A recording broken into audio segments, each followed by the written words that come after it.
ಯುವನಿಧಿ ಯೋಜನೆಯ ಮತ್ತೊಂದು ಅಪ್ಡೇಟ್ಗೆ ಎಲ್ಲರಿಗೂ ಸ್ವಾಗತ. ನಾನು ನಿಮ್ಮ ಪ್ರೀತಿಯ ಶಿವು.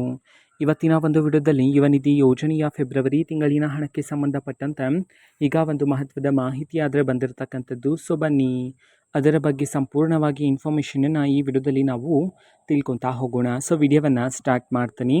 ಅದಕ್ಕಿಂತ ಮೊದಲು ನೀವಿನ್ನೂ ನಮ್ಮ ಚಾನೆಲ್ಗೆ ಸಬ್ಸ್ಕ್ರೈಬ್ ಮಾಡದೇ ಇದ್ದರೆ ಈ ಕೂಡಲೇ ಈ ಚಾನೆಲ್ಗೆ ಸಬ್ಸ್ಕ್ರೈಬ್ ಮಾಡ್ಕೊಳ್ಳಿ ಮತ್ತು ಲೈಕ್ ಮಾಡಿ. ಈಗ ನಾವು ಇನ್ಫಾರ್ಮೇಷನನ್ನು ತಿಳ್ಕೊತಾ ಹೋಗೋಣ.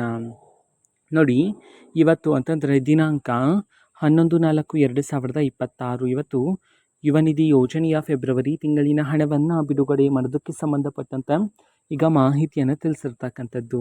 ಇವತ್ತು ಯಾವ ಯಾವ ಜಿಲ್ಲೆಗಳಲ್ಲಿನ ವಿದ್ಯಾರ್ಥಿಗಳ ಖಾತೆಗಾದರೆ ಯುವನಿಧಿ ಯೋಜನೆಯ ಫೆಬ್ರವರಿ ತಿಂಗಳಿನ ಹಣವನ್ನು ಇವತ್ತು ಬಿಡುಗಡೆ ಮಾಡಲಾಗ್ತದೆ. ಈ ಒಂದು ಇನ್ಫಾರ್ಮೇಷನನ್ನು ತಿಳ್ಕೊಳೋದಾದರೆ ಇವತ್ತು ಕರ್ನಾಟಕದಲ್ಲಿರತಕ್ಕಂತಹ ವಿದ್ಯಾರ್ಥಿಗಳಲ್ಲಿ 22 ಜಿಲ್ಲೆಗಳಲ್ಲಿನ ವಿದ್ಯಾರ್ಥಿಗಳ ಖಾತೆಗಾದರೆ ಇವತ್ತು ಯುವನಿಧಿ ಯೋಜನೆಯ ಫೆಬ್ರವರಿ ತಿಂಗಳಿನ ಹಣವನ್ನು ಬಿಡುಗಡೆ ಮಾಡೋದಕ್ಕೆ ಸಂಬಂಧಪಟ್ಟಂತೆ ಈಗ ಮಾಹಿತಿಯನ್ನು ತಿಳಿಸಿರ್ತಕ್ಕಂಥದ್ದು. ಸೊ ಈಗ ನಾವು 22 ಜಿಲ್ಲೆಗಳ ಹೆಸರನ್ನು ತಿಳ್ಕೊತಾ ಹೋಗೋಣ. ಸೊ ಮೊದಲಿಗೆ ಚಾಮರಾಜನಗರ, ಚಿಕ್ಕಬಳ್ಳಾಪುರ, ಚಿಕ್ಕಮಗಳೂರು, ಚಿತ್ರದುರ್ಗ, ಬೀದರ್, ಬೆಳಗಾವಿ, ಬಾಗಲಕೋಟೆ, ಬಳ್ಳಾರಿ, ಬೆಂಗಳೂರು ನಗರ, ಬೆಂಗಳೂರು ಗ್ರಾಮಾಂತರ, ವಿಜಯಪುರ, ವಿಜಯನಗರ, ದಕ್ಷಿಣ ಕನ್ನಡ, ಧಾರವಾಡ, ದಾವಣಗೆರೆ, ಹಾಸನ, ಹಾವೇರಿ, ಗದಗ್, ಕಲಬುರಗಿ, ಕೊಡಗು, ಕೋಲಾರ, ಕೊಪ್ಪಳ.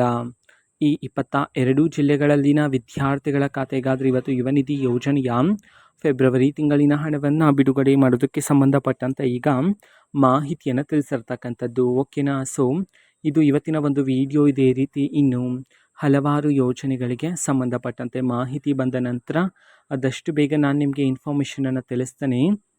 ಅದಕ್ಕೋಸ್ಕರ ಚಾನೆಲ್ಗೆ ಸಬ್ಸ್ಕ್ರೈಬ್ ಮಾಡ್ಕೊಳ್ಳಿ. ಮತ್ತು ಈಗ ನಾವು ಫೇಸ್ಬುಕ್ಕಲ್ಲೂ ಸಹ ಈಗ ವಿಡಿಯೋಸ್ಗಳನ್ನು ಅಪ್ಲೋಡ್ ಮಾಡ್ತಿದ್ದೀವಿ. ಫೇಸ್ಬುಕ್ ಚಾನೆಲ್ ಲಿಂಕನ್ನು ಡಿಸ್ಕ್ರಿಪ್ಷನ್ ಬಾಕ್ಸಲ್ಲಿ ಕೊಟ್ಟಿರ್ತಾನೆ, ಕ್ಲಿಕ್ ಮಾಡಿಬಿಟ್ಟು ಫಾಲೋ ಮಾಡಿ. ಓಕೆನಾ? So thank you, bye.